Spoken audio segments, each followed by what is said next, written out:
Star Jam with RJ Sean. He's back with 22 female Kottayam and I'm back with Satar on Club FM Star Jam. Welcome back to the show, sir. Thank you. Sirയുടെ പഴയ കുറച്ച് ഫ്രണ്ട്സിന്റെ പേര് പറയാം. സിർക്ക് മാത്രം അറിയാവുന്ന ചില കഥകൾ അവരെ കുറിച്ച് പറയണം. And I think your best friend is Ratish, അല്ലേ? സിനിമയിൽ we became very close. ഞങ്ങൾ ഭയങ്കര വൈബർ. ഞങ്ങൾ ഒരുപാട് സിനിമകൾ ഒരുമിച്ച് ഞങ്ങൾ സിനിമ പ്രൊഡ്യൂസ് ചെയ്തു, ഒരുപാട് സിനിമകൾ അഭിനയിച്ചു. ഞാൻ കുറച്ചും കൂടി കർക്കശക്കാരനായിരുന്നു. ഒരു സിനിമ എടുക്കുമ്പോൾ അവൻ കുറച്ചും കൂടി ഫ്ലാംബോയന്റ് ആയിരുന്നു, കുറച്ചുകൂടി ഉഴപ്പണമായിരുന്നു. രണ്ട് ടോൾ ഡാർക്ക് ഹാൻസം അന്നത്തെ young heroes. Because I love him. എന്റെ വലിയ ഫ്രണ്ട് ആയിരുന്നു. ജയന്റെ കൂടെ അഭിനയിച്ചപ്പോ ജയൻ കുതിര ഒഴിയുന്നത് സത്യത്തിൽ ഫേമസ് ആയിരുന്നോ? ശരപഞ്ചരം അത് പുള്ളിയുടെ നല്ല ബോഡിയായിരുന്നു പോലെ, പക്ഷെ പുള്ളി നെഗറ്റീവ് റോളാണ് ചെയ്തത് ശരപഞ്ചരത്തില്. ശരി, ഹരൻ സാറിന്റെ പടമാണ് അത്. നന്നായിട്ട് ഓടി വരമാണ്. ശരപഞ്ചരം നല്ലൊരു പടമായിരുന്നു. ഇപ്പൊ കണ്ടാലും ആൾക്കാർക്ക് ഇഷ്ടമാണ്. ജയനായിരുന്നു അതിൽ നെഗറ്റീവ് ക്യാരക്ടർ ചെയ്ത്, ഞാൻ ഹീറോ ക്യാരക്ടർ ചെയ്തു. അപ്പുറത്ത് ഷീല ചേച്ചി നോക്കിക്കൊണ്ടിരിക്കുന്നു, ആകർഷണം ഉണ്ടാക്കാൻ വേണ്ടി, കാണിക്കാൻ വേണ്ടി. കാരണം അവിടെ ഭർത്താവാണെങ്കിൽ ഹൃദയരോഗിയായിട്ട് അങ്ങനെ മൂലക്കിയിരിക്കുന്നത്. So okay. അതിനുശേഷമാണ് പുള്ളി ഹീറോ ആയിട്ട് വന്നത്, നിറയെ പടങ്ങളിൽ അഭിനയിച്ചത്. ഞാൻ സിനിമയിൽ വന്ന് പെട്ടെന്ന് ജയഭാരതി കല്യാണം കഴിച്ചു, മദ്രാസിൽ താമസമാക്കി. പെട്ടെന്ന്? അതെ, പെട്ടെന്ന്. ആദ്യത്തെ സിനിമയിൽ തന്നെ ഭാരതിയായിട്ട് പ്രേമത്തിലായി.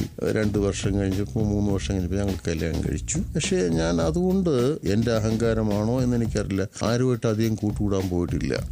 അത് എന്റെ ജോലിയിലും അശ്രദ്ധ ഉണ്ടാക്കിയോ എന്ന് എനിക്ക് സംശയമുണ്ട്. ഇന്നത്തെ ടെർമിനോളജി പറയുകയാണെങ്കിൽ മുടയായിരുന്നു അന്ന്, ഉഴപ്പനായിരുന്നു, ജാട ഉണ്ടായിരുന്നു അന്ന്, ഒന്നും അറിയില്ലായിരുന്നു. ഗ്രാമത്തിൽ നിന്ന് പെട്ടെന്ന് വളർന്നു വന്നു കഴിഞ്ഞപ്പോ എന്ത് ചെയ്യണം എന്നൊരു പിടുത്തം ഉണ്ടായിരുന്നില്ല, എങ്ങനെ പെരുമാറണം, നമുക്കൊരു ഇൻഡസ്ട്രിയിൽ എങ്ങനെ നിൽക്കണം എന്ന് ഞാൻ പഠിച്ചില്ലായിരുന്നു. നമ്മളൊരു ജോലിയിൽ ഏർപ്പെട്ട് കഴിഞ്ഞാൽ അർപ്പണബോധം ഉണ്ടായിരുന്നില്ല. സിനിമ ഞാൻ നന്നായിട്ട് അഭിനയിച്ചിരുന്ന ഒരാളാണ്.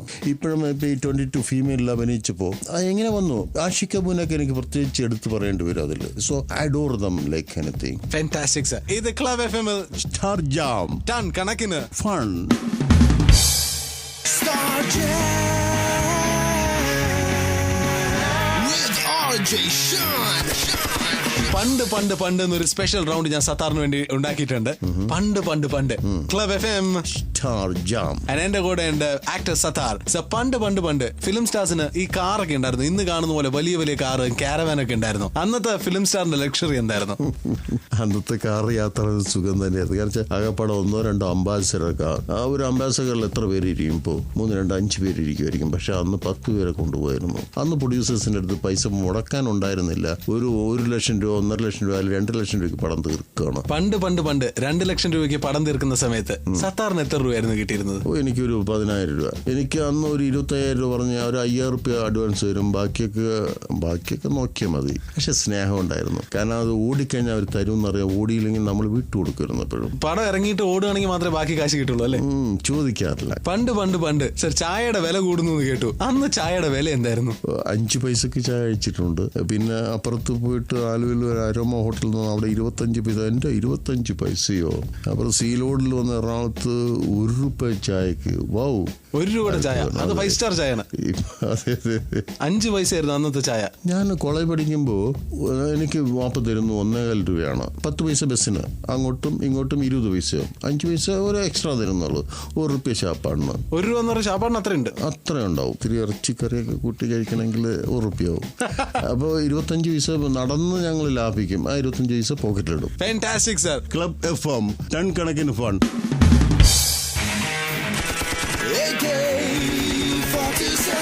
It's AK47. ഇനി കുറെ ക്വസ്റ്റ്യൻസ്. എന്റെ അമ്മോ, പറയൂ.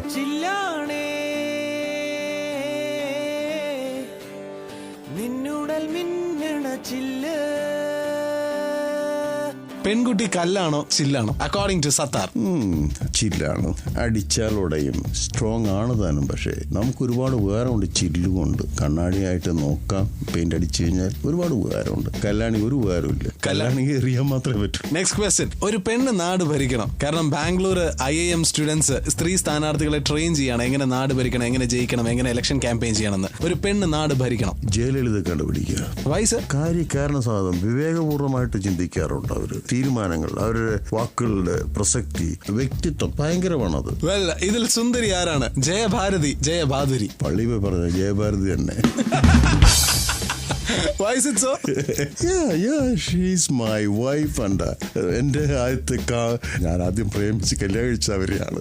ഞാൻ ഡാഷ് വയസ്സിൽ സിനിമയിൽ കയറി 23. ഞാൻ നസറുടെ കരിയർ ഹിസ്റ്ററിയിലെ കുറച്ച് പടങ്ങളുടെ പേര് പറയാം. ഈ പടങ്ങളൊക്കെ ഓർമ്മയുണ്ടോ? വൺ ലൈനിൽ ഇതിന്റെ സ്റ്റോറി എന്താന്ന് പറഞ്ഞുതരാമോ? കേൾക്കുമ്പോ രസമുള്ള പേരുകളാണ്. ബെൽറ്റ് മത്തായി. ഷാനെ കളിക്കല്, വെറുതെ കളിക്കല്. ബെൽറ്റ് മത്തായി നിങ്ങക്ക് തന്നെ അറിയാം what is belt and what is Mathai. Mathai കഴിഞ്ഞാൽ ബെൽറ്റ് എടുക്കുക. അതാണ് ബുദ്ധിയില്ലാത്ത മനുഷ്യന്റെ കയ്യിലൊരു ആയുധം കുത്തുന്നുള്ളതാണ്. ബെൽറ്റ് മത്തായിട്ട് സുകുമാരനാണ് അഭിനയിച്ചത്. ഇനി പൃഥ്വിരാജ്, ഞാൻ എന്തെങ്കിലും പറഞ്ഞ പൃഥ്വിരാജിനും ഇന്ദ്രജിത്തിനൊക്കെ ദേഷ്യം വരും. മൂർഖൻ എന്തായിരുന്നു ഈ സിനിമ? പണ്ട് പറഞ്ഞു കേട്ട പോലെ തന്നെ മൂർഖന് പ്രതികാര ബുദ്ധി ഉണ്ടാകും. ആ ഒരു കഥയായിരുന്നു അത്. ലാവ ഇത് എന്ത് പടമായിരുന്നു? തിളയ്ക്കുന്ന ഹൃദയത്തിന്റെ കഥയായിരുന്നു. ഒരു കുടുംബത്തില് തിളയ്ക്കുന്ന മനുഷ്യന്റെ ഹൃദയത്തിന്റെ കഥയായിരുന്നു ലാവ. ഞാനും പ്രേം നസീറും കൂടി അഭിനയിച്ചതാണ്. ആരുടെ ഹൃദയമായിരുന്നു തളിച്ചോണ്ടിരുന്നത്? പ്രേം നസീറിന്റെ തന്നെ. 22 ഫീമെയിൽ കോട്ടയം. ഈ ഫിലിമില് ജയില് നല്ലോണം കാണിക്കുന്നുണ്ട്. സത്താർ എപ്പോഴെങ്കിലും ജയിലിൽ കിടന്നിട്ടുണ്ടോ? ഒരു പ്രാവശ്യം ഞാൻ SSLCക്ക് പഠിക്കുമ്പോ ഞാൻ പാവരുത്. അപ്പൊ ഏതോ ഒരു പാർട്ടിയുടെ ആരോ കല്ലെറിഞ്ഞു. അപ്പൊ കല്ലെറിഞ്ഞപ്പോ നമ്മളൊക്കെ പേടിച്ചു. പോലീസ് വരുന്നു പറഞ്ഞാൽ ഇതിലേ ഓടി. അതിലോടിയപ്പോ എന്നെ വന്ന് പിടിച്ചുകൊണ്ട് എനിക്കറിയില്ല. അങ്ങനെ പോയൊരു ദിവസം ജയിലിൽ കിടത്തി. പക്ഷെ അവര് എനിക്ക് ഭയങ്കര ഇഷ്ടപ്പെട്ടു കേട്ടോ. കാരണം വെച്ചാൽ അവർ ചായയും പരിപാടിയൊക്കെ തന്നു പോലീസ്. ഇത് club FM star jam ton കണക്കിന് fun. Star Jam with RJ Sean. Dhoni 200 ജിമ്മും 2000 കോടി രൂപ വെച്ച് 200 ജിമ്മ് തുടങ്ങാൻ പോവാണെന്ന് കേട്ടു. സത്താർ ഒരു ജിമ്മനായിരുന്നു എന്നാണ് ഞാൻ കേട്ടിട്ടുള്ളത്. സത്യമാണോ? ജിമ്മനൊന്നുമല്ല. ഞാനൊക്കെ അന്ന് കോളേജ് പഠിക്കുമ്പോൾ ഒരു 5 തെങ്ങിന്റെ തടവങ്ങളും കളച്ചിട്ടാണ് വാപ്പയുടെ അടുത്തുനിന്ന് ഒരു 5 രൂപ വാങ്ങിച്ചുകൊണ്ട് പോകുന്നത്. അപ്പൊ അതിന്റെ ഒരു ആരോഗ്യസ്ഥിതി നമുക്കുണ്ടായിരുന്നു. എങ്ങനെ? ജിമ്മില് 5 തെങ്ങിന്റെ തടം കളക്കി വരുന്നു. അപ്പൊ ഒരു രൂപ തരും, അല്ലെങ്കിൽ ചിലപ്പോൾ 2 രൂപ തരും. അത് വാങ്ങിച്ചിട്ടാണ് നമ്മൾ കോളേജിൽ പോകുന്നത്. അല്ലാണ്ട് ജിമ്മിലൊന്നും പോയി ഇന്നത്തെ മാതിരി പൈസ കളയാൻ നമ്മുടെ അടുത്ത് ഉണ്ടായിരുന്നില്ല. ശരപഞ്ചരം കേട്ടിട്ടില്ലേ? ഞാനും ജയനും കൂടി ഒരു ഫൈറ്റ്.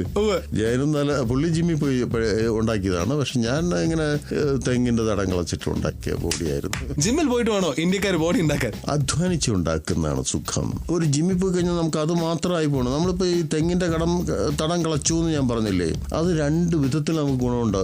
തെങ്ങിന്റെ തടം കളക്കലുമായി എന്റെ വീട്ടുകാർക്ക് ഒരു ഗുണമായി, എനിക്കും ഗുണം. എത്ര ഗുണമല്ലേ? മറ്റേ ജിമ്മിൽ പോയി കഴിഞ്ഞാൽ അത് നടത്തുന്നത് വെറുതെ ചുമ്മാ പോകാൻ പറ. ചുമ്മാ ഇരുമ്പ് കെട്ട തൂക്കൊണ്ടിരിക്കുക. അതെ, അത്രേ ഉള്ളൂ. നിങ്ങൾ വീട്ടിൽ പോയിട്ട് 2 തൂമ്പെടുത്ത് പൊക്കി കഴിഞ്ഞാൽ, മണ്ണെടുത്ത് പൊക്കി കഴിഞ്ഞാൽ നമ്മുടെ പറമ്പ് നന്നാവല്ലേ? എത്ര പേർക്ക് ഗുണം കിട്ടുന്നത്?